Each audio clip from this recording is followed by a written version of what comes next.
ज्ञानगत साधनान् गणयन् नानापराधान् परान्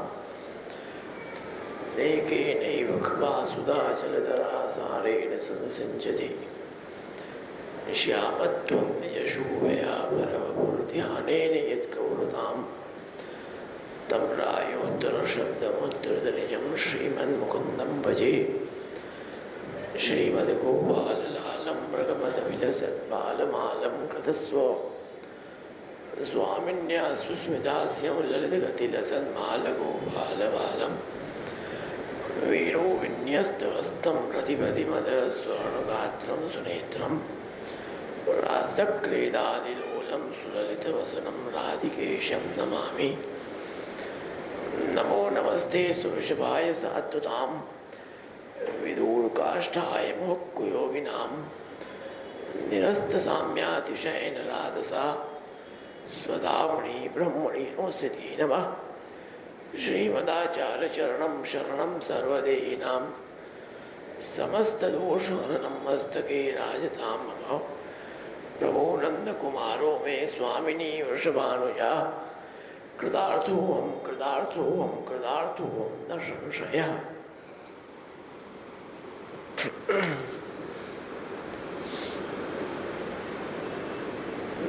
सर्वप्रथम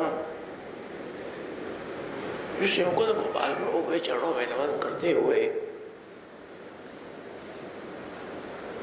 जगत गुरु श्री वल्लभाचार्य चरणों के युगल चरणारविंद में नमन करते हुए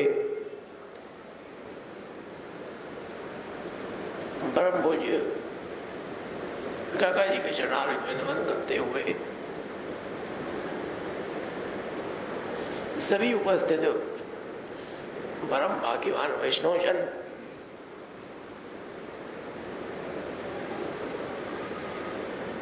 आज का दिवस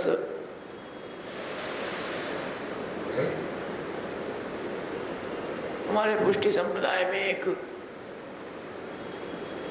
विशेष दिवस है। दान एकादशी तथा साथ में वामन द्वादशी का उत्सव है।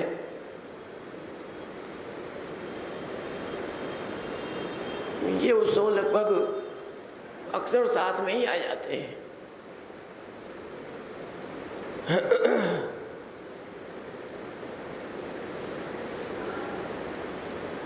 दान एकादशी का एक विशेष महत्व अपने पुष्टि संप्रदाय में है।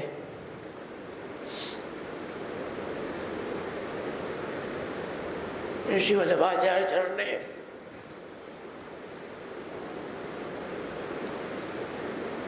एवं सभी आचार्यों ने अत्यंत कृपा करके इन सब उत्सवों का इन सब उत्सवों में किस प्रकार से पूर्ण पुरुषोत्तम परब्रह्म की लीलाएं हुई,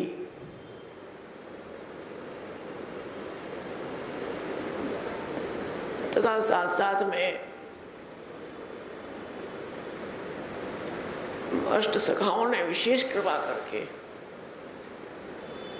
इन सभी उत्सवों का एक विशेष आनंद प्रदान किया है।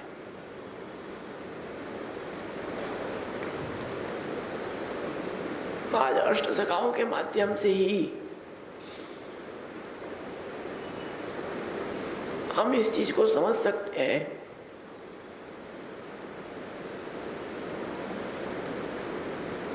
कि किस समय कौन सी ऋतु है, उस ऋतु में प्रभु क्या लीलाएं करते हैं, प्रभु क्या रोकते हैं, प्रभु क्या श्रृंगार धरते हैं, क्या वस्त्र धरते हैं। ये सब क्रम यदि अष्ट सखाओं ने कृपा करके नहीं खोला होता अपने कीर्तन के माध्यम से, तो उस प्रकार से समझ में नहीं आता जैसा आज स्पष्ट हो रहा है। और दान एकादशी में तो मुख्य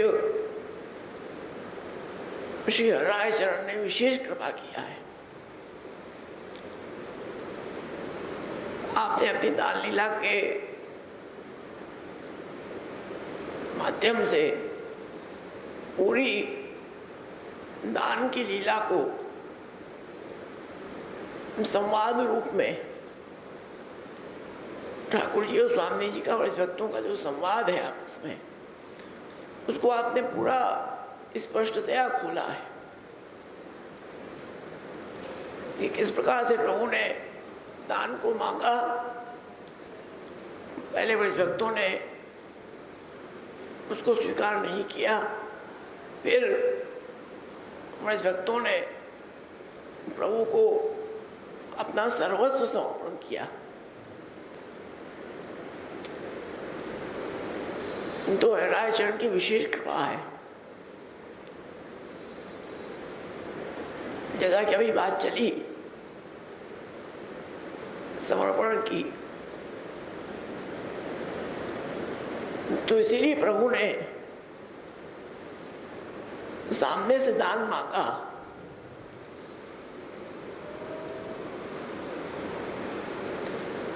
क्योंकि प्रभु जब जीव पुष्टि संप्रदाय में अंगीकृत हो जाता है तो प्रभु उस जीव का कभी भी बिगाड़ नहीं होने देते। और हम सब जीवों का बिगाड़ किससे होता है? उसके मुख्य कारण क्या है? अपना अहम, अपना ममत्व। जो अपने अहम में जो चूर है उसको हम नहीं समझ पा रहे हैं। हमारा कुछ भी नहीं है, परंतु फिर भी हम उसको अपना मान के बैठे हैं।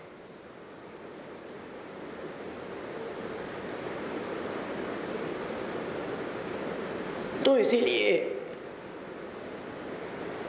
अपने यहाँ संप्रदाय में ये ब्रह्म संबंध के द्वारा सबसे पहले समर्पण कराया जाता है। इस मार्ग में अगर प्रवेश करना है, प्रभु के स्पर्श का अधिकार, प्रभु की सेवा का अधिकार प्राप्त करना है, तो पहले ब्रह्म संबंध के द्वारा, जो श्रीमद् भागवत में भी उल्लेखित है, दारान सुदान ग्रहण प्राणान यत् परस्मै निवेदनम, सब कुछ पहले समर्पण करो प्रभु के चरणारविंद में, क्योंकि वही वास्तविकता है। हम जीव हैं, वो प्रभु के अंश हैं, हम उनके सेवक हैं, हम उनके दास हैं। और हमारा दास का ये कर्तव्य है कि अपने स्वामी के चरणारविंद में सब कुछ समर्पित करे। वो स्वयं भी, उसका शरीर भी, उसका एक रोम रोम भी उसका अपना नहीं है, वो स्वामी का है। वो स्वामी जैसे रखे,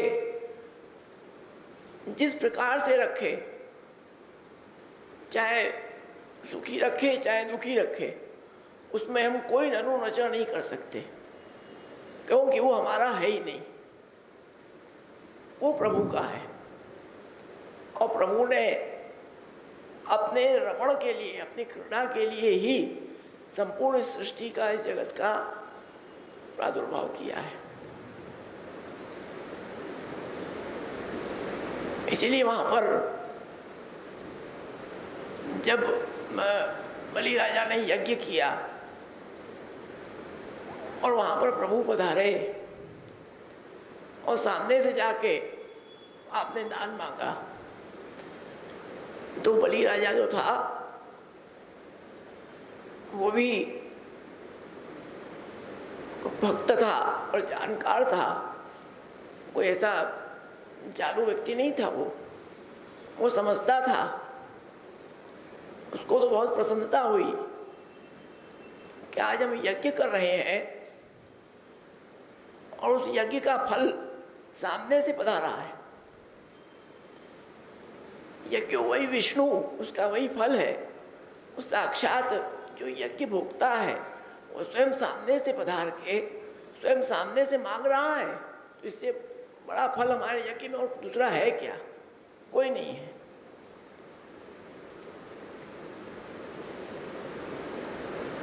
और वो उसको अहम था कि ये सब मेरा है, मैं इसका राजा हूं,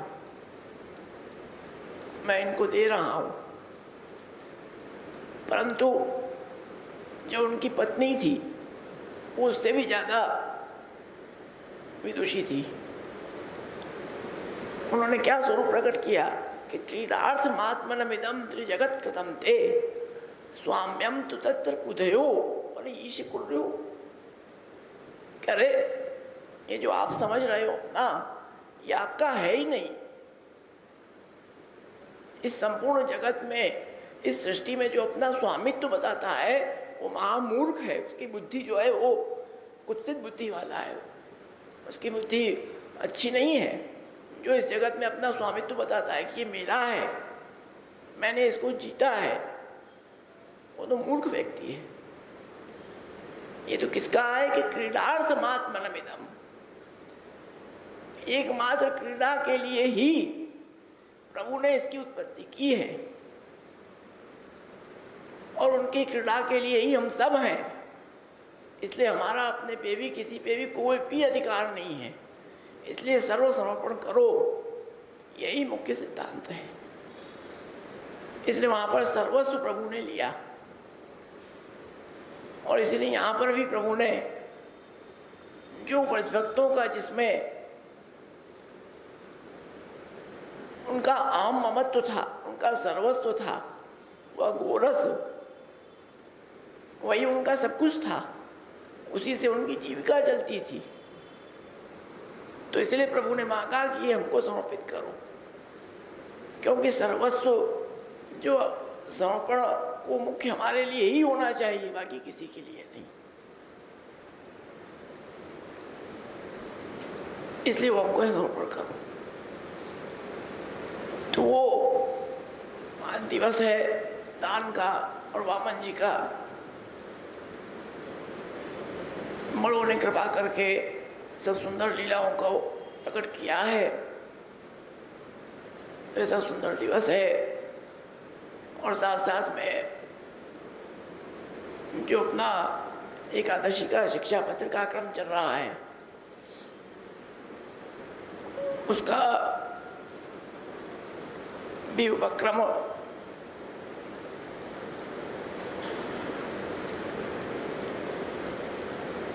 अभी बाकी है, तो उसका उपक्रम अपन करेंगे। जो कि क्या आज मुख्य दिवस ये है, इसलिए उस दिवस का भी उसकी चर्चा होना आवश्यक थी। पिछली एकादशी में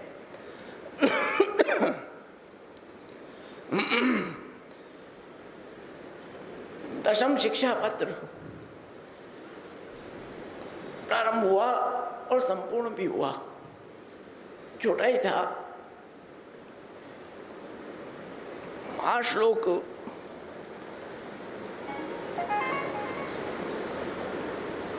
उसमें 6 श्लोक नहीं 8 श्लोक हैं।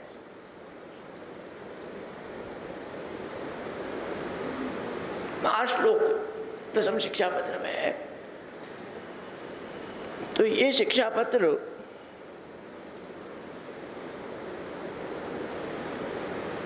में प्रशेरा चढ़ा क्या करते हैं कि इस शिक्षा पत्र के माध्यम से प्रभु जो जीव को आरती प्रदान करते हैं, लौकिक में भी और अलौकिक में भी दोनों प्रकार की आरती होती है। वो प्रभु स्वयं उस आरती वहाँ करवाते हैं कि जिससे उस जीव के अंदर, उस जीव की आप परीक्षा लेते हैं कि जिससे जीव का आश्रय और भी दृढ़ रहे।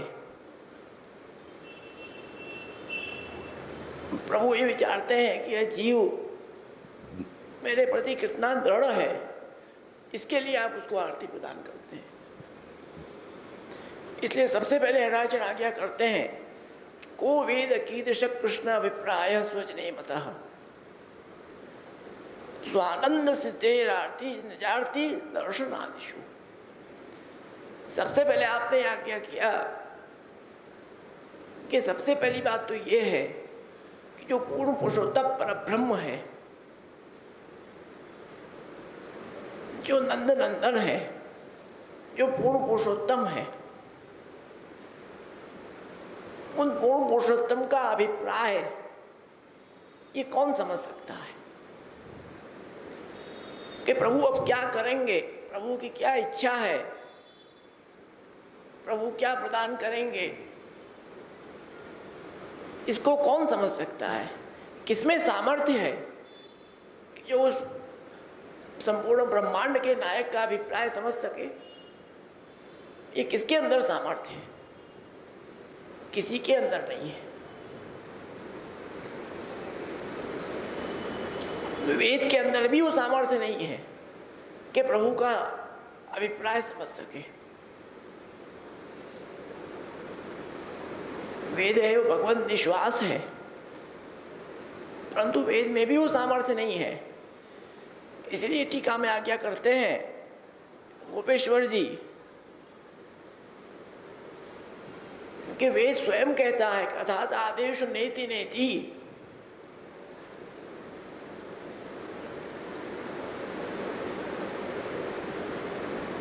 ये तो वाचो निवर्तन्ते अप्राप्य मनसा सह।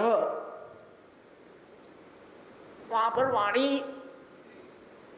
रुक जाती है, उस वाणी का सामर्थ्य नहीं है उसका वर्णन करने में। उसका क्या स्वरूप है, वो क्या चाहता है, इसको कोई नहीं समझ सकता। और वो जो कृष्ण है, वो परब्रह्म जो कृष्ण, वो स्वानंद सिद्ध है, स्वयं के आनंद की सिद्धि के लिए, आनंद कराने के लिए, स्वयं आनंद, स्वयं इसको कहना चाहिए कि स्वयं आनंद से अपने वो आरती प्रदान करते हैं। निजार्तिम, स्वयं वो स्वयं उनकी स्वयं वो आरती प्रदान करते हैं, अपनी स्वयं उनकी आरती है।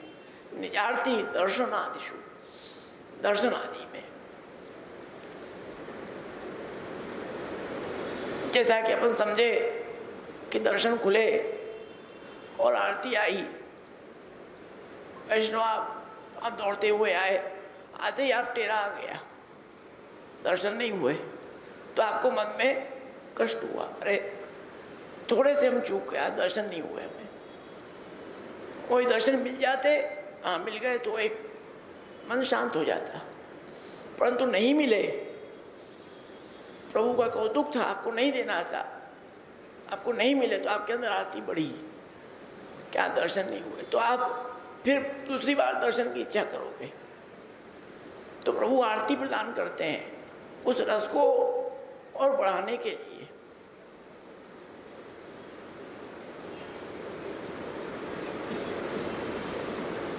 तो लौकिक आरती भी आप देते हैं और अलौकिक आरती भी देते हैं।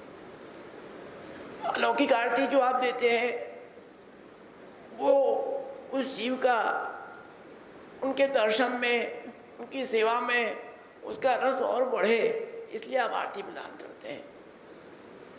और लौकिक आरती जो आप प्रदान करते हैं वो संसार रागा भावाय लौकिक आरतीम तथा पुनः।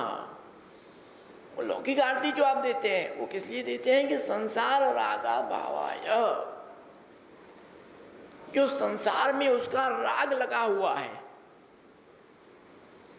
जो संसार में वह जीव चिपका हुआ है, उस संसार से नहीं हट पा रहा है, इसलिए प्रभु उसको वो आरती प्रदान करते हैं।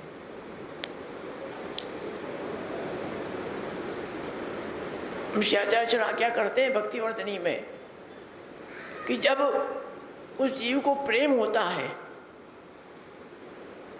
तो उस प्रेम का यही लक्षण है कि उसका राग दूसरों से हट जाता है। जो दूसरों में उसका स्नेह कहीं भी लगा हुआ है वो राग वहां से हटता है। तब समझो कि प्रभु में प्रेम हुआ। और जब अपने स्वजनों में, अपने घर वालों में जब अरुचि उत्पन्न होने लगे, वहां मन न लगे, तब समझो कि प्रभु में आसक्ति हुई। और जब प्रभु के दर्शन बिना रहा ही न जाए तब समझो कि प्रभु में व्यसन हुआ।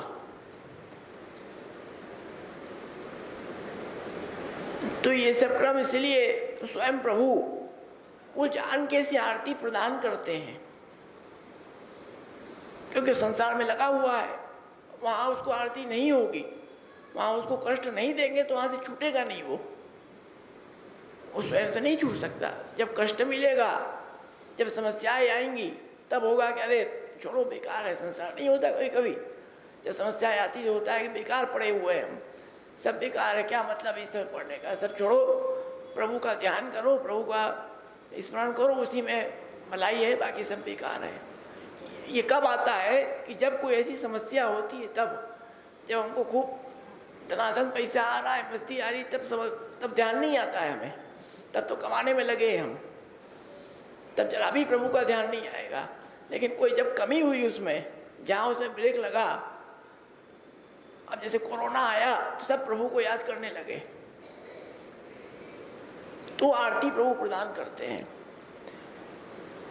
इसी प्रकार से हराचरण ने इसमें वर्णन किया है अलग अलग प्रकार से कि किस आरती से आप किसका मोह छुड़ाते हैं। संगा भावाय बद्धार्तिम देशार्तिम दैन सिद्ध ये।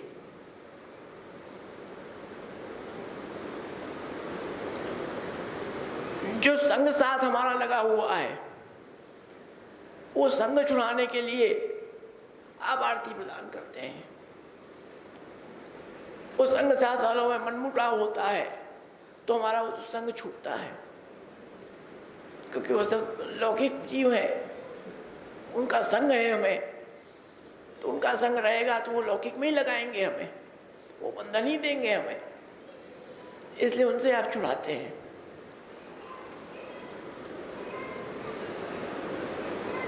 देशार्थी आप प्रदान करते हैं, साधनार्थी प्रदान करते हैं कि दैन्य सिद्धि के लिए, कि उस जीव की दैन्य, उसको दैन्य बढ़े। जब उसको साधन की नहीं प्राप्ति होगी, जब साधन का अभाव होगा उसको लौकिक में, जो उसको साधन चाहिए उपरयुक्त, जो उस जीव के साधन आवश्यक हैं, वो जब उसको नहीं मिलेंगे तो स्वतः है कि दैन्यता आएगी। अरे नहीं मिल पा रहा है तो वो निश्चित है कि दैन्यता वहाँ आएगी। तो इस प्रकार से प्रभु उस जीव का मोह संसार से छुड़ाना चाहते हैं। प्रभु कभी लगाना नहीं चाहते, प्रभु छुड़ाना चाहते हैं, परंतु हम ऐसे वो जीव हैं कि उसको नहीं समझ के उल्टा उसमें वो लगने लगते हैं।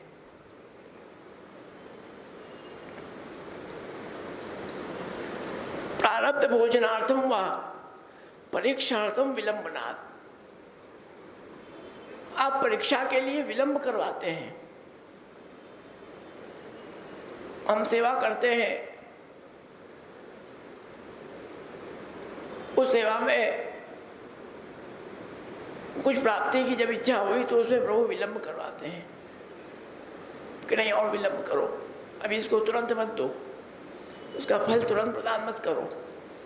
तुरंत दे दोगे तो उसके अंदर वो आरती नहीं होगी और उसकी परीक्षा नहीं हो पाएगी। जब विलंब होगा तो मालूम पड़ेगा कि ये कितना दृढ़ है, इसके अंदर कितनी दृढ़ता है, तो आप परीक्षा लेते हैं उसकी, तो विलंब करताते हैं। तो इस प्रकार से हराचरण ने और सुंदर वर्णन किया। और फिर अब आज्ञा करते हैं कि स्वतः कृष्ण सदानंदो निजानंदम प्रदास्यति। जब ये सब आरती प्रदान करने के बाद प्रभु स्वयं से जो कृष्ण है, इसलिए मूल नाम आप यहाँ पर दे रहे हैं, वो पूर्ण पुरुषोत्तम परब्रह्म जो है,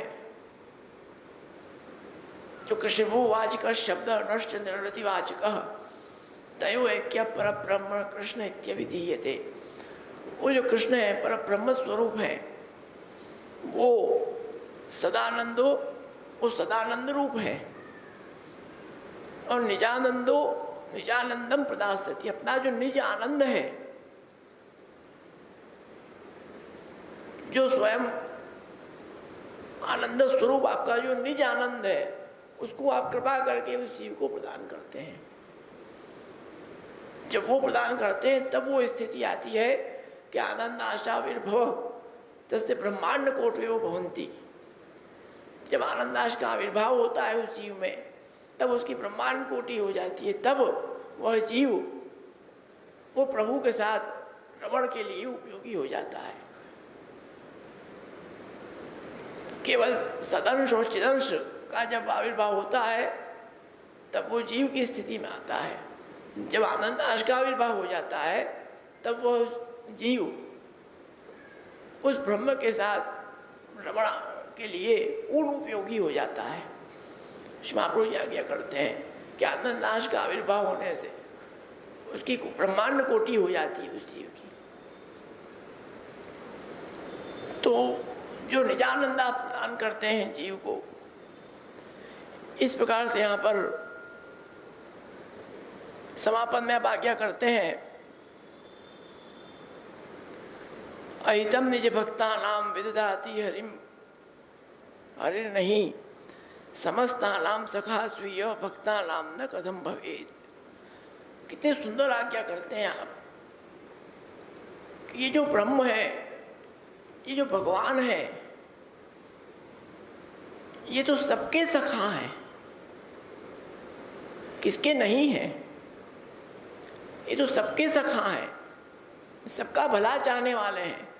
सखा किसको कहा जाता है? मित्र कौन होता है? जो अपने मित्र की वास्तविक भलाई चाहे। मित्र ऐसा नहीं होता कि जो अपने मित्र को गलत रास्ते पे ले जाए या उसको दुखी करे या उसको कष्ट दे। वो मित्र मित्र नहीं है, वो तो शत्रु है। तो प्रभु हम सबके सखा हैं। हम सबको इस आरती के माध्यम से, लौकिक आरती के माध्यम से उस संसार के राग को छुड़ाकर, उस मोह को छुड़ाकर अपने चरणारविंद में एक दृढ़ आश्रय कराना चाहते हैं। इसलिए वो वास्तविक सखा है और सबके सखा है वो। तो क्या भक्तों के नहीं होंगे? ये तो हो ही नहीं सकता है। वो तो सबके सखा है, तो क्या भक्तों के नहीं होंगे? ऐसा हम मानते हैं तो हमारी बहुत तुच्छ बुद्धि है। हम तो उनके परम भक्त हैं। पुष्टि संप्रदाय में श्री आचार्य ने अंगीकार किया है, तो इससे बढ़ के हमारा और परम भाग्य क्या है? तो प्रभु कृपा करके ऐसी आरती आप प्रदान करते हैं कि जिससे लौकिक में उसका राग छूटे और अलौकिक में उसका बढ़े। इस प्रकार से दशम शिक्षा पत्र का पूरा क्रम रहा। अब साथ साथ में एक विशेष ये भी सूचना देनी है कि जैसे सबको मालूम ही है कि इस वर्ष दीपावली के पश्चात एक धनवती परिक्रमा का क्रम भगवत कृपा से षष्ठ पेशी गोपाल मंदिर धनवती समिति के माध्यम से आयोजित हुआ है। श्री मुकुंद गोपाल प्रभु के अत्यंत कृपा बल से उन्होंने प्रेरणा देके ऐसा अलौकिक कार्य करवाया है। तो ये धनवती परिक्रमा श्री गिरिराज जी के आदिदैविक धनवती परिक्रमा दीपावली के तुरंत बाद पंचमी से प्रारंभ होगी।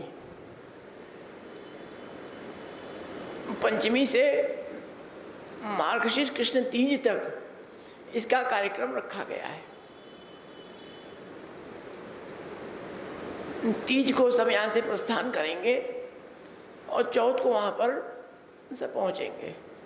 चौथ को विश्राम अपने मथुरा में यमुना जी का पूजन, गोकुल में यमुना जी का पूजन, ये सब क्रम करके फिर जतिपुरा जो अपना मुकाम है वहाँ से पहुँच के फिर दूसरे दिन से नन्वती का क्रम प्रारंभ होगा पंचमी से।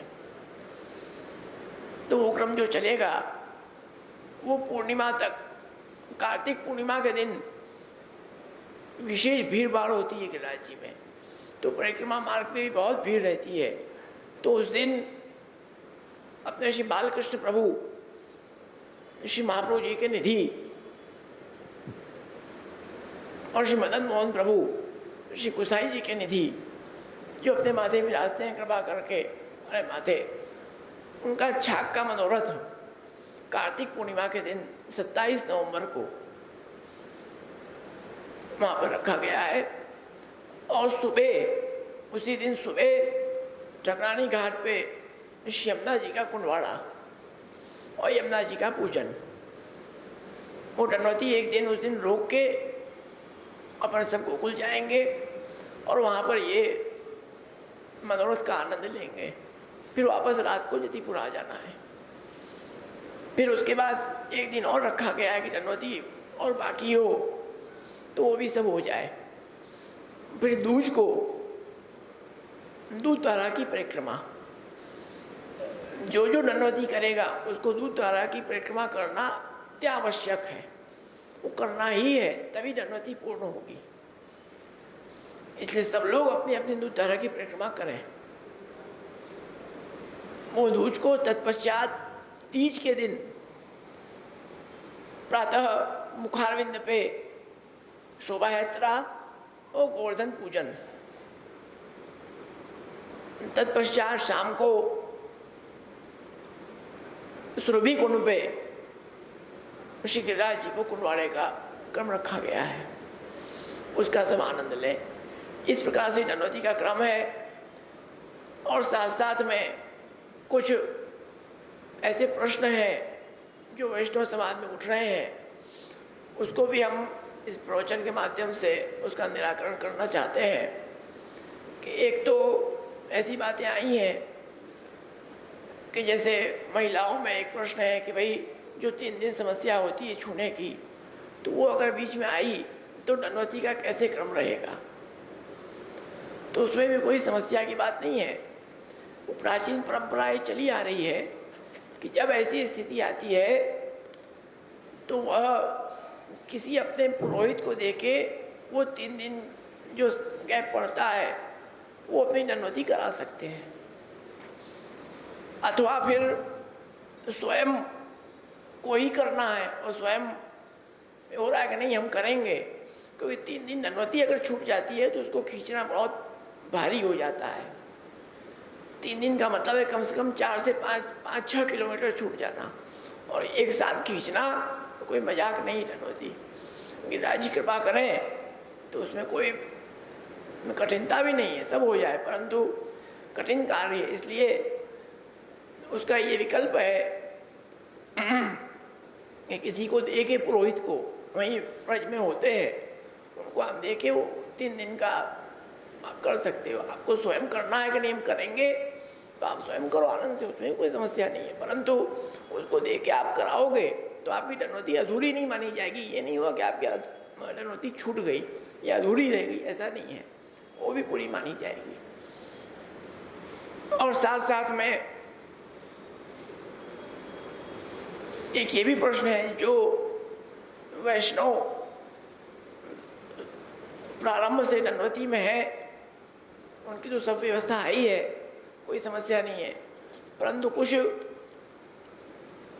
हम कई वैष्णव पीछे से आएंगे लाभ लेने कि भाई छाग का मनोरथ है उसमें आ जाए तो छाग का मनोरथ हो जाए, परिक्रमा हो जाए, फिर गिरिराज जी का कुंडवाड़ा हो जाए। तो पीछे के 5-6 दिन कई वैष्णव विशेष आवेंगे, अच्छे खासे वैष्णव पीछे से आवेंगे।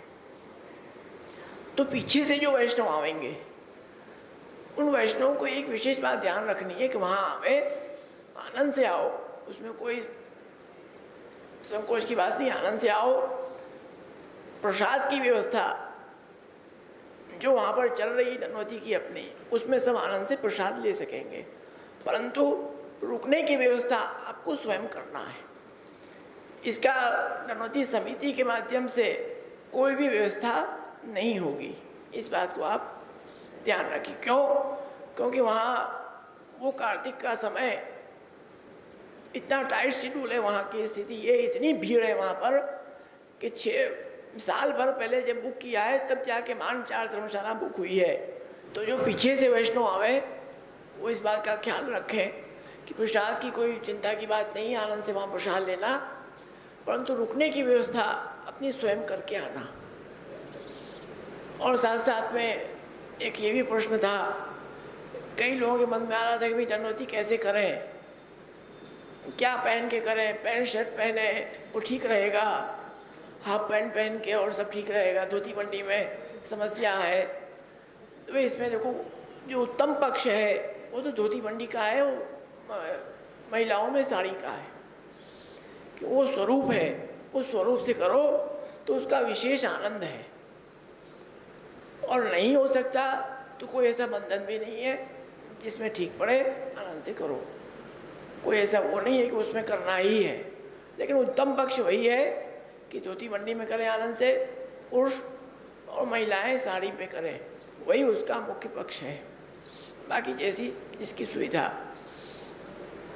तो इस प्रकार से हमको कुछ प्रश्न आ रहे थे, और साथ साथ में ये कार्यक्रम बहुत वर्षों बाद पुनः प्रभु की अत्यंत कृपा से अवसर आया है। तो इस अवसर को कोई भी मत छोड़ो, क्योंकि यात्रा में भी यही हुआ, कई बार कहा गया, लेकिन जिसने छोड़ दिया वो आज भी दुखी है, आज भी पछता रहा है, खाली 40 दिन के नाम से। और उसके बाद कोरोना ऐसा आया कि 6 महीना घर में बैठा दिया, सबकी दुकान में ताला मरवा दिया। तो इसलिए ये मत, प्रभु अभी आया ना, प्रभु की क्या इच्छा है, प्रभु क्या करेंगे, ये कुछ कोई नहीं जान सकता, क्या होगा, क्या होने वाला है और क्या हो चुका है, उसमें दिमाग मत लगाओ। जो सामने है, जो अवसर आ रहा है, उसको मत छोड़ो, उसको ले लो, फिर आगे देखा जाएगा जो होगा। व्यापार के लिए, दुकान के लिए जीवन पड़ा है, वो करना ही है, परंतु इसके लिए जीवन नहीं है। ये तो अवसर आया तो हो जाएगा, फिर आगे क्या हो क्या नहीं, शरीर का कोई भरोसा नहीं।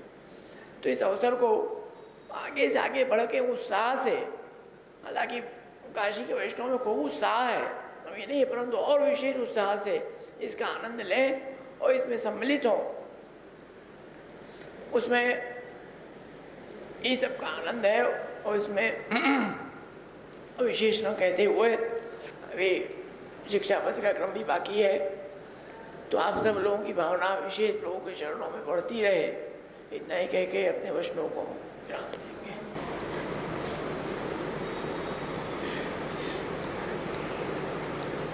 संचिन्तयेत् भगवतश्चरणारविन्दं वज्राङ्कुशध्वजसरोलाञ्छनाढ्यम् उत्तुङ्गरक्तविलसन्नखचक्रवालः ज्योत्स्नाभिराहतमहत् हृदयान्धकारं यच्छौचनिःसृतसरित्प्रवरोदकेन तीर्थेन मूर्धनधिकृतेन शिवः शिवोऽभूत् ध्यातुर्मनश्शमलशैलनिशिष्टवज्रं ध्यायेच्चिरं भगवतश्चरणारविन्दं वन्दे नन्दव्रजस्त्रीणां पादरेणुमवीक्षणसः यासां हरिकथोद्गीतं पुनाति भुवनत्रयं श्रीमदाचार्यचरणं शरणं सर्वदेहिनाम् अशेषदोषदहनं मस्तके राजतां मम न मंत्रेण तंत्रेण च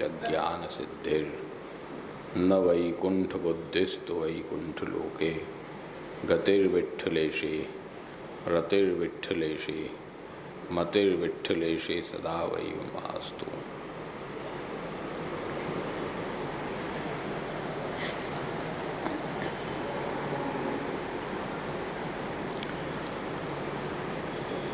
सर्वप्रथम श्री वल्लभ प्रभु के चरणों में वंदन करते हुए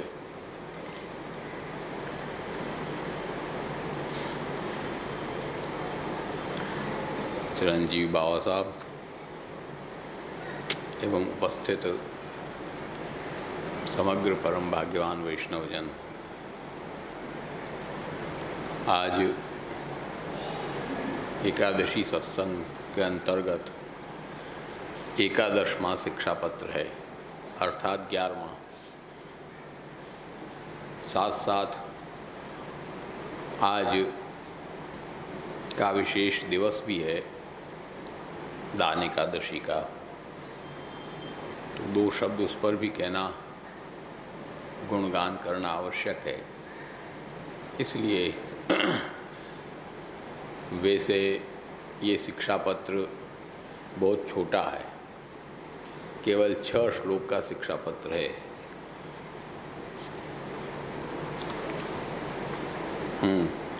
केवल 6 श्लोक का शिक्षा पत्र है, इसलिए वैसे तो एक दिन में पूरा हो ही जाता, परंतु शायद आज पूरा नहीं होगा। और 6 श्लोक हैं, लेकिन बहुत गंभीर भी हैं। इसलिए क्या है कि यदि नहीं होगा तो अगली एकादशी में अपन पूर्ण करेंगे। शिक्षा पत्र के क्रम में, जैसा कि 10वें शिक्षा पत्र का विषय चिरंजीव बाबा साहब ने बताया, अब इस 11वें शिक्षा पत्र में श्री हरिराय चरण 6 श्लोकों के अंदर 4 वस्तु बता रहे हैं। वो 4 वस्तु क्या है? वो चारों वस्तुएं भगवत प्राप्ति के लिए, भगवत भाव के लिए, कैसे अपना भगवत भाव बढ़े, कैसे अपना लौकिक छूट के अपन भगवत सेवा में लगें, उसके लिए 4 चीज़ों को आप प्रमुख रूप से इसमें बता रहे हैं। प्रथम चीज़ है गुणगान, प्रभु का गुणगान करना। दूसरी चीज़ है दुख भावन, दुख का भावन करना, अर्थात विरह करना प्रभु के लिए, लौकिक के लिए नहीं, प्रभु के लिए। तीसरा है दैन्य और चौथा है त्याग। ये 4 चीज़ आप इसमें 6 श्लोकों के अंदर बता रहे हैं। उसके अंदर प्रारंभ जब आप करते हैं तो इसके अंदर स्पष्ट आपने भिन्न भिन्न उल्लेख नहीं किया है कि इसके अंदर त्याग बताया है, कि इसके अंदर दैन्य बताया, कि इसके अंदर दुख भावन बताया है या गुणगान बताया। ऐसा आप इसमें स्पष्ट अपने वचनों से निर्देश नहीं करते हैं। अपन को उसका अनुमान से कौन से श्लोक में कौन सा है ये अपन को समझना पड़ता है। तो जो हमको समझ में आया है वो हम बता रहे हैं। इसमें फ़र्क भी हो सकता है, देखो, क्योंकि आपने स्पष्ट वचनों से इसमें उल्लेख नहीं किया है, इसलिए 4 श्लोक के अंदर आपने कौन से श्लोक में क्या बताया है ये जो हमने बता दिया वही पत्थर की लकीर है, ऐसा मत मानना। हमने अपनी समझ से जो भगवत कृपा से बड़ों से सीखा है वो समझ के हम बता रहे हैं। और भी सर्वम न जानाति सर्वज्ञो नास्ति कश्चन, सर्वज्ञ कोई नहीं होता है, वो तो प्रभु हैं।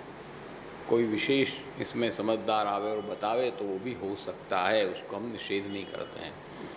तो प्रथम श्लोक में आप आज्ञा करते हैं कि सर्वदा सर्वभावैक हेतु भूतेषु सर्वथा श्रीमदाचार्य पादेषु स्थापिताम तन्मयम मनः। ये प्रथम श्लोक है। सीधा सीधा अर्थ इसका करें तो सर्वदा सर्वभावैक, सर्वदा निरंतर सर्वभाव से युक्त होकर हेतु भूतेषु जो हमारे इन चारों चीज़ों को प्राप्त करने में जो मूल कारण है, चाहे हमको त्याग प्राप्त करना है, चाहे हमको दुख भावन करना है, चाहे हमको दैन्य लेना है, चाहे हमको गुणगान करना है, ये चारों प्रकारों में मुख्य हेतु क्या है, मुख्य कारण क्या है कि जिससे ये चारों चीज़ हो सकती है, उस कारण को आप यहाँ बता रहे हैं कि हेतु भूतेषु सर्वथा। सर्वथा हेतु क्या है कि श्रीमदाचार्य पादेषु स्थापिताम तन्मयम मनः। मूल इन चारों चीज़ों के अंदर मुख्य हेतु जो है वो यही है कि श्री आचार्य चरण के चरण कमलों में मन को तन्मय करके स्थित कर देना, यही मेन उसका स्वरूप है। ये मेन हेतु है, मेन कारण है सब चीज़ को छोड़ के। इसलिए इसमें त्याग हम ग्रहण कर सकते हैं, क्योंकि यहाँ पर श्रीमदाचार्य पादेषु एक तो सर्वदा सर्वभावैक, सर्वभाव आपने कहा है। श्री हरिराय चरण की ही वाणी है कि सर्वेषाम इंद्रियाणाम ही देहादीनाम तथा पुनः आत्मभावो भगवती सर्वभावस्य कथिते। हरिराय चरण ही सर्वभाव का विवेचन आप अपने वचनों में ये करते हैं कि सर्वेषाम इंद्रियाणाम, जितनी भी इंद्रियां हैं उन सब इंद्रियों का, और देहादि नाम, हमारे जो देह हैं आदि में सब आ गया, ग्रह कुटुंब सब आ गया, देहादि नाम तथा पुनः आत्मभावो भगवती, इन सबों का प्रभु में समर्पण कर देना आत्मभाव से। ये सब आत्म भगवत कार्य के लिए हैं, भगवत सेवार्थ हैं, इस तरह से उसमें समर्पण कर देना, इसी को सर्वभाव कहते हैं। आत्मभावो भगवती सर्वभाव सकथिते, इन सबों में आत्म का भाव करना यही सर्वभाव है। अर्थात हमको, हम हो, हमारी स्त्री पुत्र पुत्रादिक हो, हमारा धन हो, हमारे संबंधित जो भी सब वस्तु हो, वो सब वस्तु भगवत भोगार्थ है, हमारे लिए नहीं है। जैसा कि अभी प्रसंग का वामन जी के प्रसंगात प्रसंग से मिलता हुआ विषय आया है, वहाँ विंध्यावली जी ने यही शब्द कहे कि क्रीडार्थमात्मनिदम त्रिजगत कृतम ते स्वाम्यम तु तत्र कुधयो पर ईश कुर्यो। आज तुम चेस रमने के लिए बैठे हो, शतरंज खेलने के लिए बैठे हो, तो एक राजा है, वजीर है, हाथी है, घोड़ा है, ऊंट है, पैदल हैं, सब हैं कि नहीं? उसमें सब अपने अपने स्थान पर बैठते हैं कि नहीं? अपने अपने स्थान में वो राजा हैं कि नहीं? तब तुम उनको चलते हो,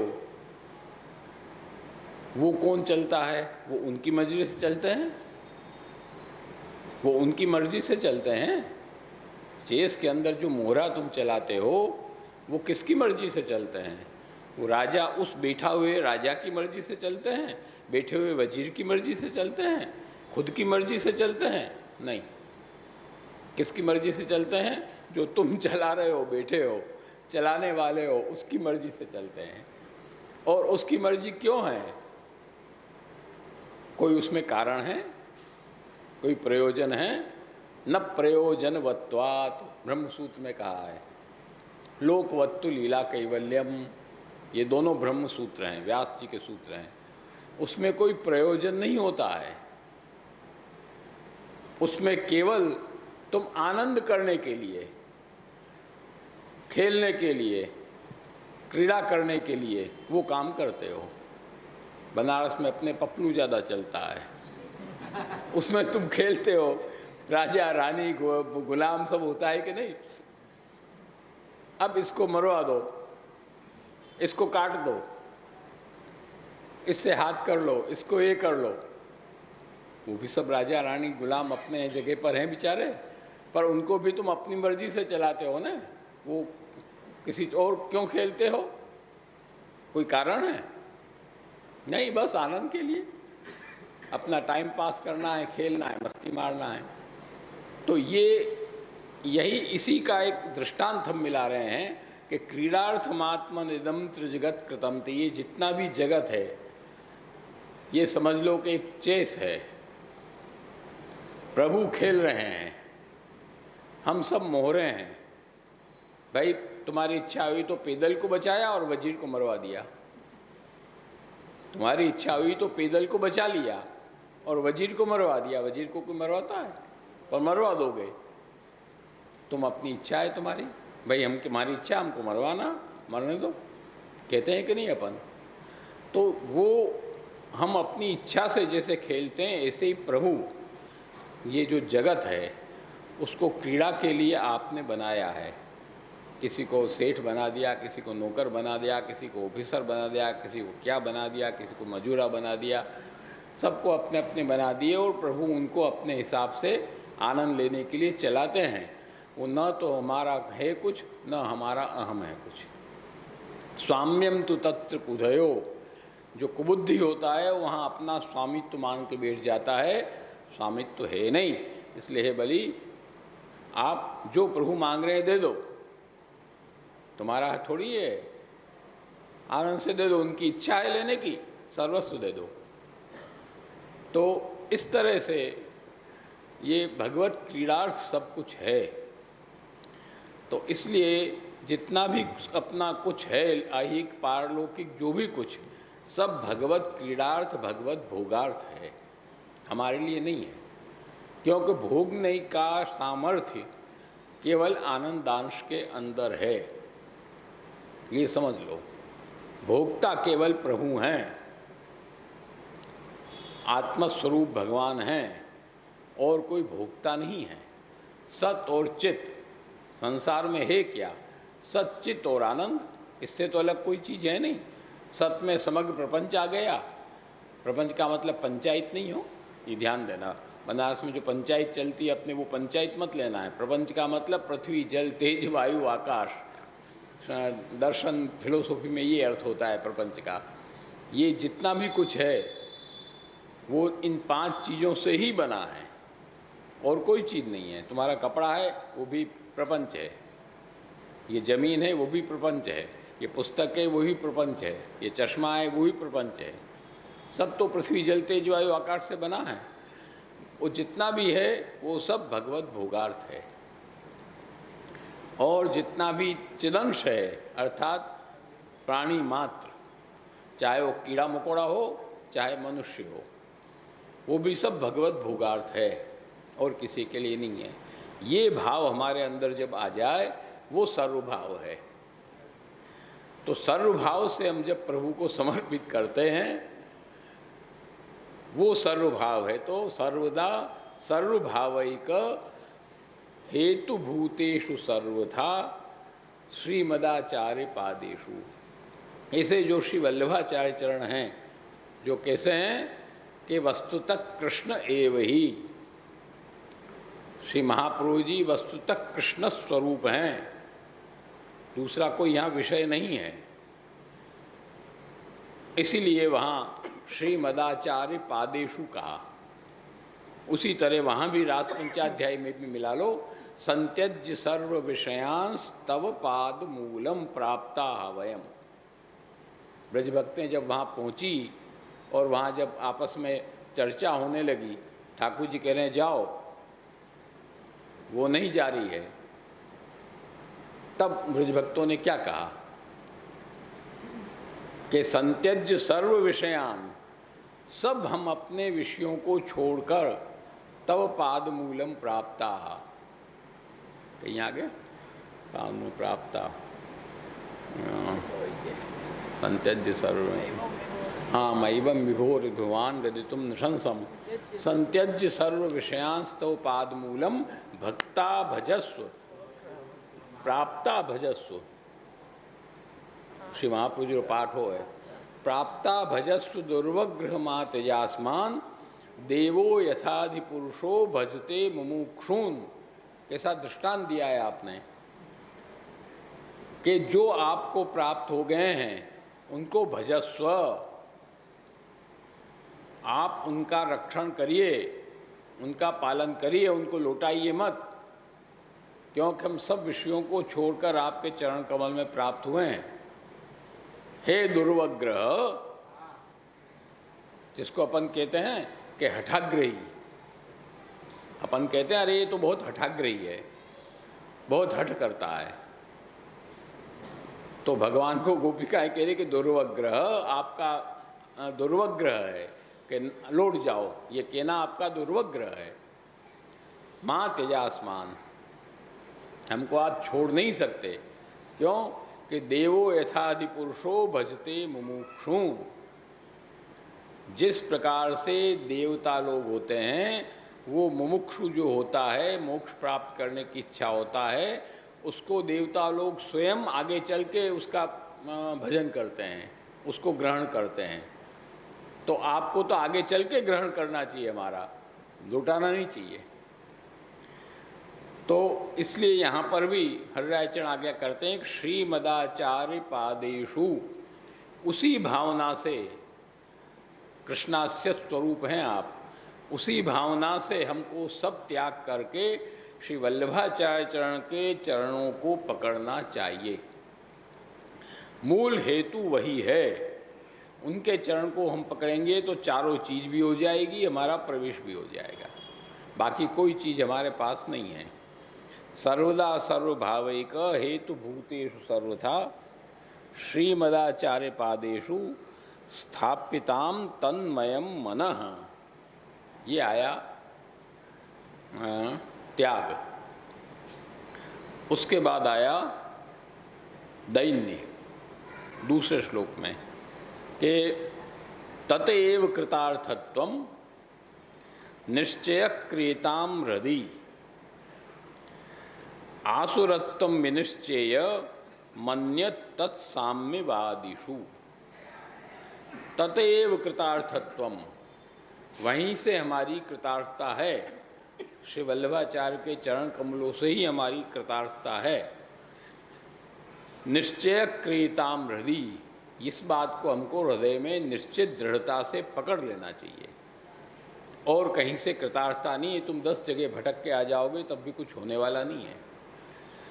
आसुरत्वम विनिश्चयम अन्यत साम्यवादिषु, जो कहते हैं कि सब आचार्य हैं, भाई ये भी तो आचार्य हैं, ये भी तो आचार्य हैं, ऐसे जो कहने वाले हैं उनको समझना चाहिए कि वो आसुरी हैं, क्योंकि श्री वल्लभाचार्य चरण में और अन्य आचार्यों में साम्य नहीं है। आप तो वस्तुतः कृष्ण एव ही, आप तो स्वयं साक्षात पूर्ण पुरुषोत्तम परब्रह्म हैं, और अन्य जो आचार्य हैं वो तो अवतार हैं। आचार्य शंकर भगवान शंकर के अवतार हैं, इसी तरह आचार्य रामानुज भी अपने शेषावतार हैं, अपने मध्वाचार्य वो निम्बार्काचार्य हंसावतार हैं, और मध्वाचार्य कहीं हैं वो भूल रहे हैं अभी हम। इस तरह से सब अवतार हैं। अवतार कहते हैं कि अवतरित होना। आज हम ऊपर से नीचे उतरे तो ये अवतरित होना है। हम यहाँ सत्संग प्रवचन के लिए ऊपर से नीचे उतरे हैं। इस सत्संग प्रवचन के लिए हमारा मुख्य स्थान तो वही है। हम जो मूल स्वरूप में तो ऊपर ही हैं, यहाँ हम नीचे आए हैं तो चलो अभी सत्संग में जाना है, अपना तैयार होके यहाँ के स्वरूप से जैसे तैयार होना है कि चलो सहज भाव से जैसे ऊपर हम बैठे हैं ऐसे यहाँ नहीं आए।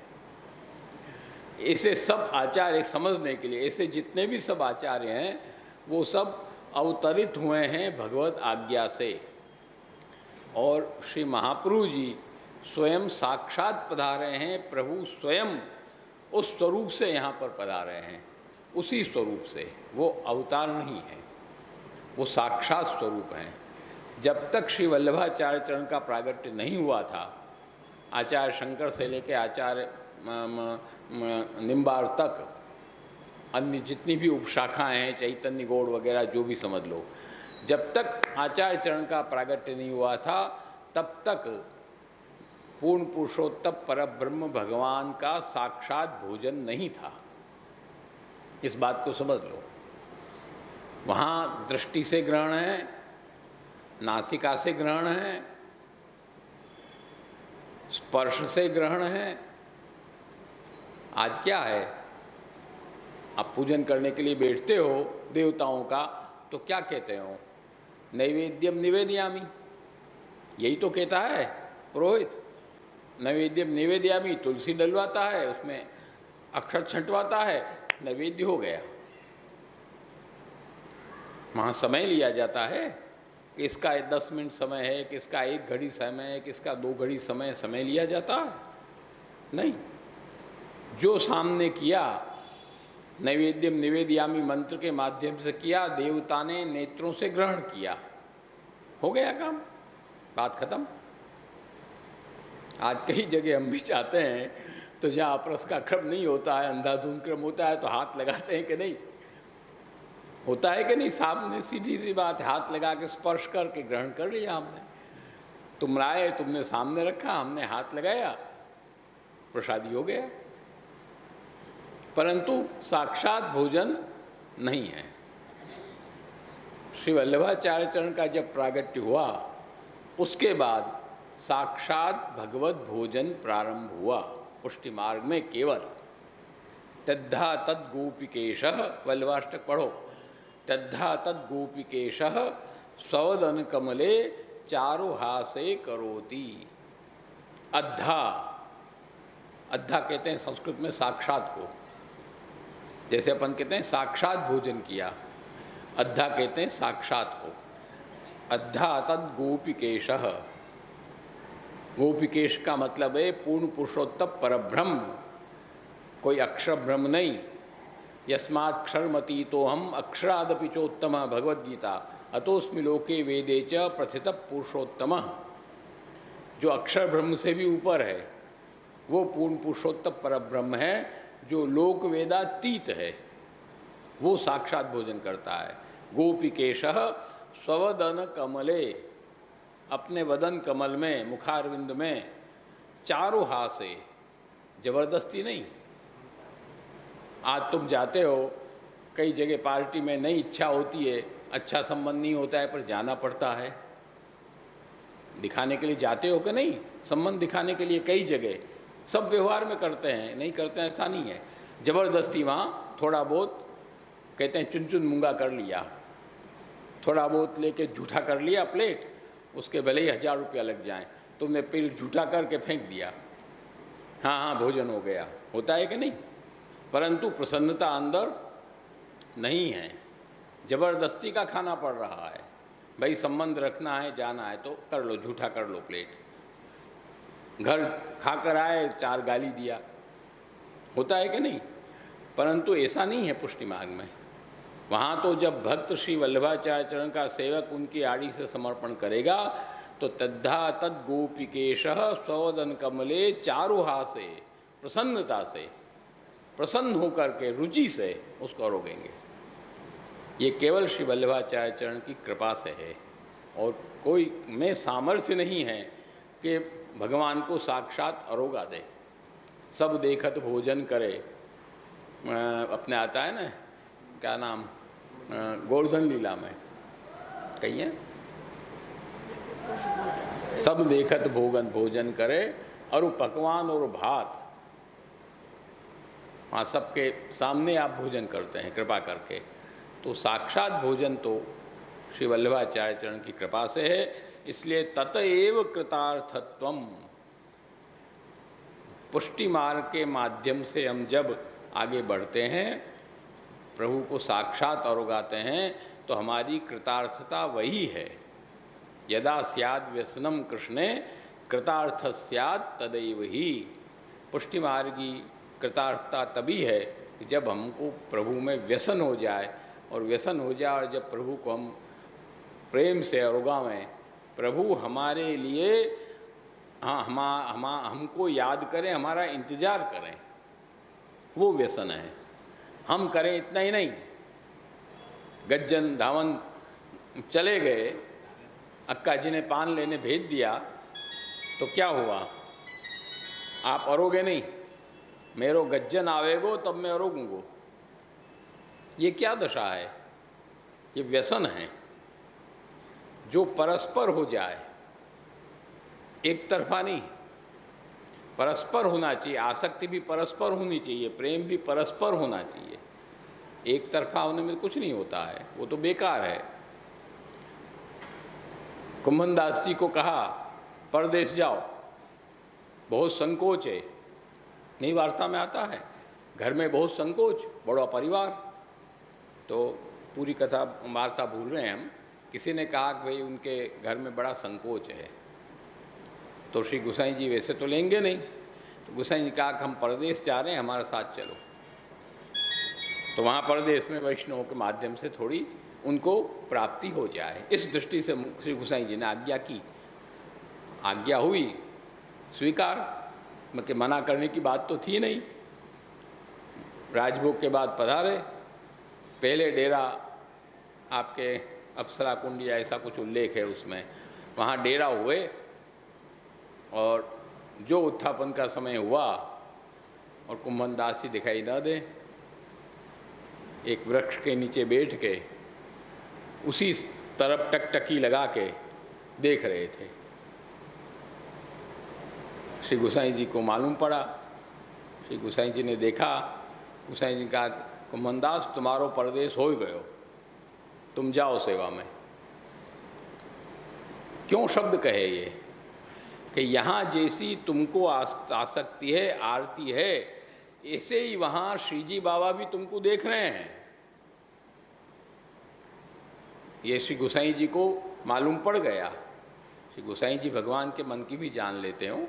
को वेद की दृश कृष्णाभिप्राय स्वजने मता, परंतु श्री गोसाई जी में सामर्थ्य है, इसलिए नाम आता है चिंतितज्ञ।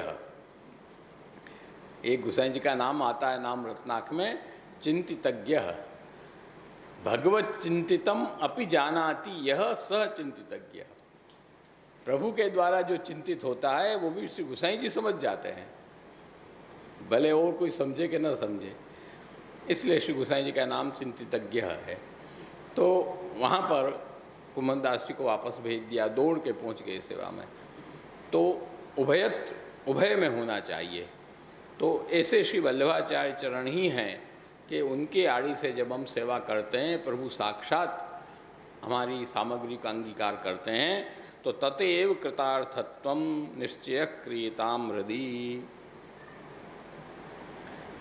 हृदय में ये विश्वास रखना चाहिए कि उनकी कृपा से ही कृतार्थता है, और यदि कोई दूसरा उसमें साम्यता बताता है तो आसुरत्वम विनिश्चयम, वो आसुरी है ऐसा मन में निश्चय मानना चाहिए, उससे अपन को किनारा करना चाहिए।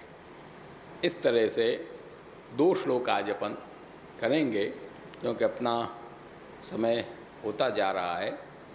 आज का दिन भगवत कृपा से दान लीला का दिन है, दान एकादशी का दिन है। दान है वो जीव का प्रभु के प्रति उत्सर्ग है, इसको दार्शनिक भाषा में उत्सर्ग कहते हैं, अर्थात संपूर्ण सामने से मांग कर लिए लेने पर समर्पण। ऐसे नहीं, इसलिए अपने यहाँ दान एकादशी के दिन मुकुट धरते हैं और वेत्र ठाड़ा धरते हैं। वेत्र ठाड़ा धरते हैं। वेत्र है वो ब्रह्मा जी का स्वरूप है। वेत्र है वो ब्रह्मा जी का स्वरूप है शास्त्रों में, और ब्रह्मा जी हैं वो उत्पत्ति करने वाले देवता हैं। भगवान ने उनको उत्पत्ति का काम सौंपा हुआ है, मैन्युफैक्चरिंग का काम सौंपा है, आज की भाषा में कहो तो वेत्र को आप ऊंचा करते हैं, और वेत्र को ऊंचा करके जीवों के अंदर, भक्तों के अंदर उस भगवत भाव की जागृति कराते हैं। इसका दार्शनिक अर्थ ये है। उसके भगवत भाव की, जीवों के भगवत भाव की आप जागृति कराते हैं, उत्पन्न कराते हैं। जब वो भाव उत्पन्न हो जाते हैं तो मुकुट धरते हैं आप। इसलिए मुकुट है। मुकुट इसलिए धरते हैं कि उनके अंदर रस का उद्बोधन हो, रस पान करने की उनके अंदर इच्छा जागृत हो जाए। उद्बोधन मतलब वो इच्छा पैदा हो गई है लेकिन अभी जागृत नहीं हुई है। जैसे बच्चा पैदा हो गया लेकिन अभी जगा नहीं है, तो जागृति करने के लिए मुकुट का धारण है। और इसीलिए मुकुट टेढ़ा भी आप धरते हैं। वो रस को गिराने के लिए, रस को गिराने के भाव से आप मुकुट टेढ़ा, गागर होगी उसको टेढ़ा करोगे तब न रस निकलेगा, कि सीधी गागर से रस निकल जाएगा तो निकलेगा नहीं। उसको टेढ़ा करोगे जब तो रस निकलेगा। इसलिए आप टेढ़ा धराते हैं। और जो काचनी है वो काचनी समग्र भक्तों को संपलित करके अपने घेरे में लेने के लिए है। काचनी का घेर होता है, ये बात समझो। काचनी का घेर होता है। वो काचनी का घेर संपूर्ण विभक्त घेर के प्रभु को खड़े हो जाएं, इस भाव से काचनी धरते हैं। उसमें काचनी 3 फड़ की भी होती है, 2 फड़ की भी होती है, 1 फड़ की भी होती है। वो सब गुण भेद से वो फड़ धरते हैं। सब सतोगुण, रजोगुण, तमोगुण जितने भक्त हैं सब, वो सब अलग अलग भाव के ब्रजभक्त 3 फड़ की काचनी सब सम्मिलित हो जाए। गोपी गीत में 19 प्रकार के ब्रजभक्त हैं। 19 है ना श्लोक? हाँ, 19 प्रकार के ब्रजभक्त हैं।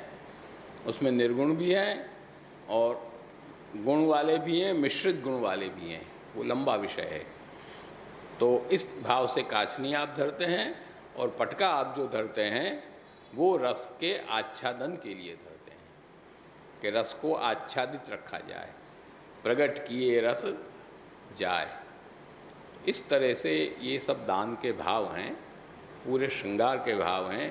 तो लंबा विषय है सब, यहाँ बैठ के कहने का भी विषय भी नहीं है। तो थोड़ा सा खाली आज का अवसर है इसलिए हमने बता दिया यहाँ पर।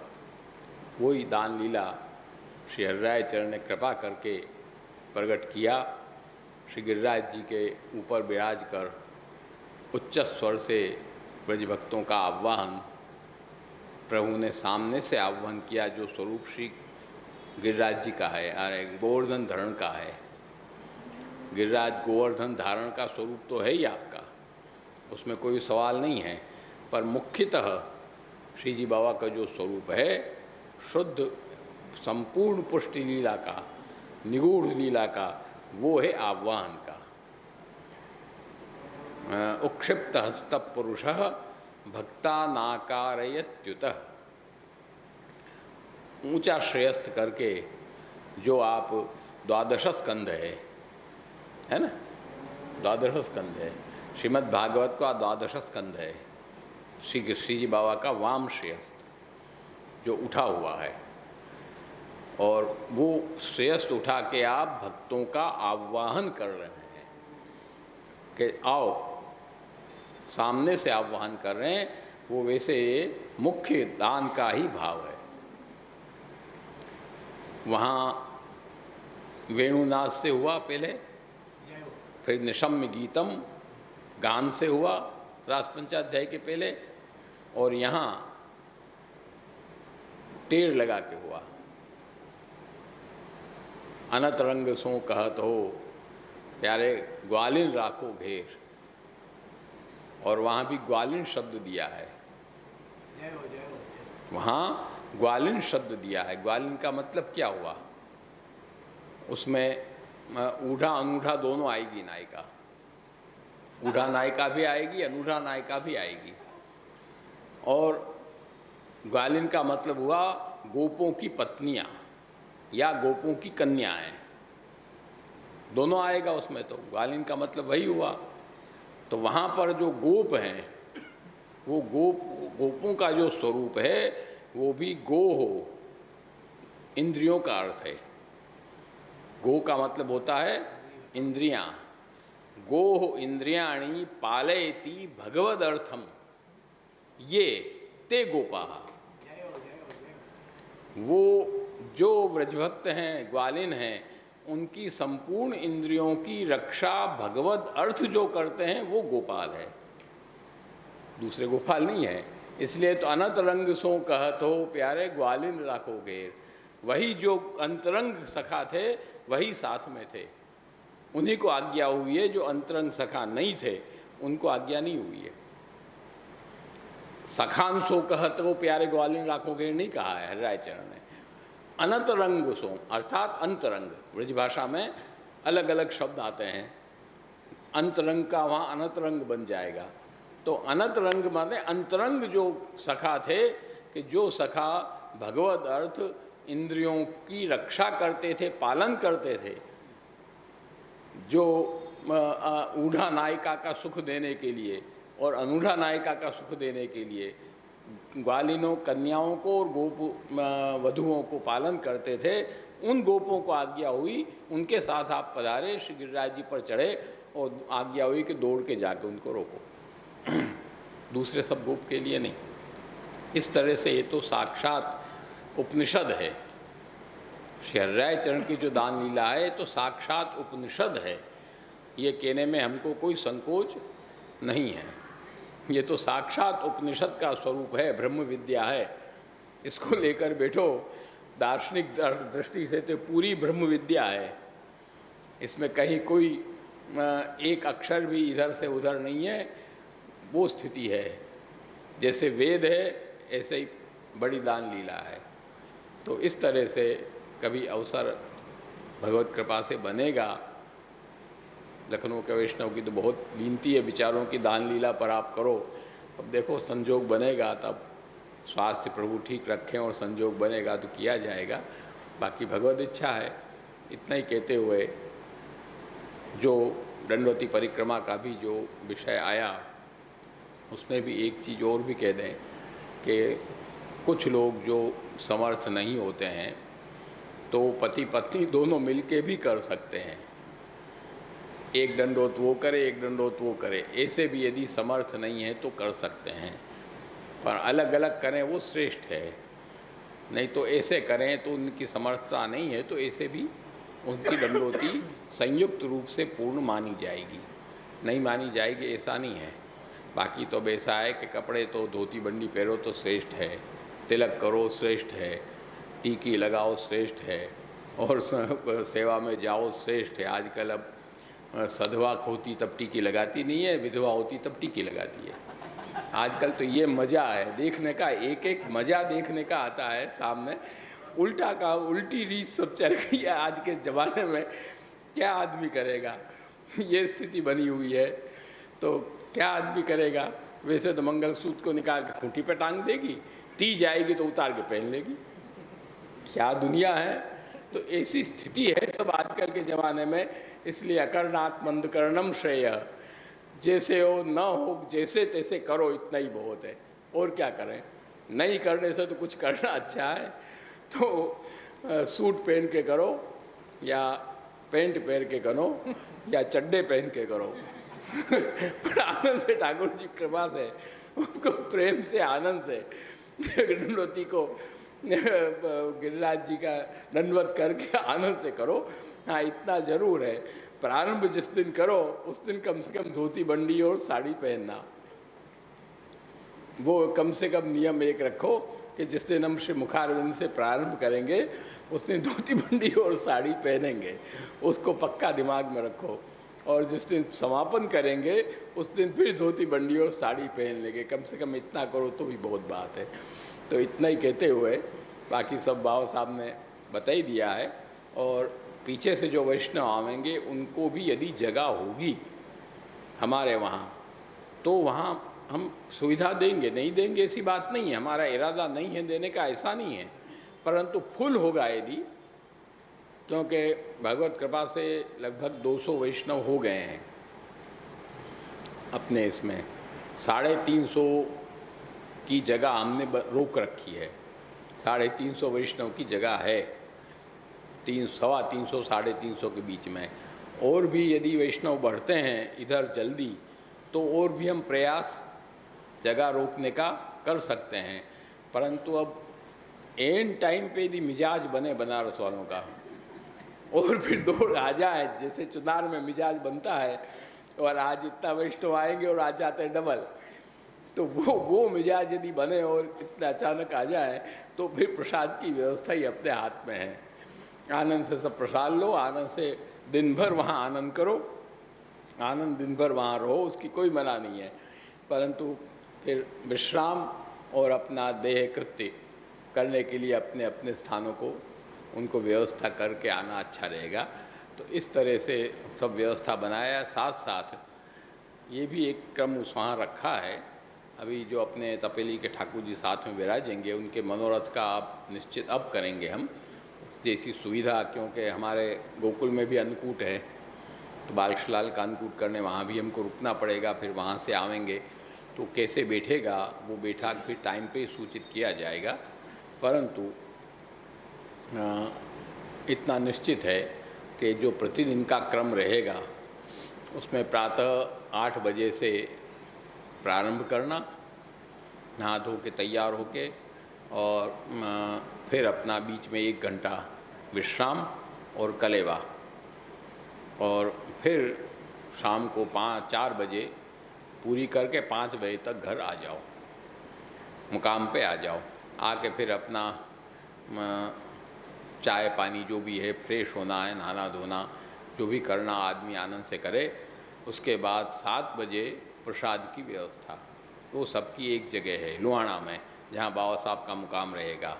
प्रसाद की व्यवस्था सबकी वहीं है, सब पास पास वहीं है, घबराना मत, दूर नहीं है। यहाँ से GN ब्रदर्स जितना है सब आगे पीछे, तो चारों धर्मशाला पास पास ही है।